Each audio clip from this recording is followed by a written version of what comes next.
KPCC DCC പുനഃസംഘടനാ ചർച്ചകൾക്കായി നേതാക്കൾ ദില്ലിയിലേക്ക്. നാളെ എഐസിസി നേതാക്കളുമായി കൂടിക്കാഴ്ച നടത്തും.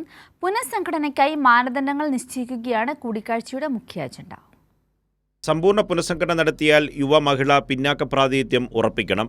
എന്നാൽ ഒഴിവുകൾ മാത്രം നികത്തിയാൽ കൂടെ നിൽക്കുന്ന ഇഷ്ടക്കാരെ നേതാക്കൾക്ക് പദവികളിൽ തിരികെ കയറ്റാം. ഒഴിഞ്ഞുകിടക്കുന്ന ട്രഷറർ പദവിയിലേക്ക് പുതിയ ആൾ വേണം. വൈസ് പ്രസിഡന്റുമാരിലും ചില മാറ്റങ്ങൾ ഉണ്ടായേക്കും. കെപിസിസി സെക്രട്ടറിമാരുടെ കാര്യത്തിൽ കാര്യമായ അഴിച്ചുപടി വേണം. ഇതാണ് നേതാക്കൾ തമ്മിലുണ്ടാക്കിയ പ്രാഥമിക ധാരണ.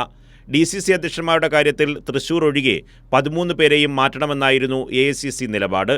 ഇളവ് വന്നാൽ കണ്ണൂരിനും മലപ്പുറത്തിനും എറണാകുളത്തിനുമേ സാധ്യത പറഞ്ഞിരുന്നുള്ളൂ. പക്ഷേ ഇപ്പോൾ പലരെയും നിലനിർത്തി ഭാഗിക അഴിച്ചുപണി മതിയെന്നാണ് നേതാക്കൾ തമ്മിലുണ്ടാക്കിയ ധാരണ. ബുധനാഴ്ച ഹൈക്കമാൻഡുമായി നടത്തുന്ന കൂടിക്കാഴ്ചയിൽ ഇക്കാര്യങ്ങൾ ചർച്ച ചെയ്യും. തിരികെ എത്തിയ ശേഷം എല്ലാ പ്രധാന നേതാക്കളുമായി ആശയവിനിമയം നടത്തും.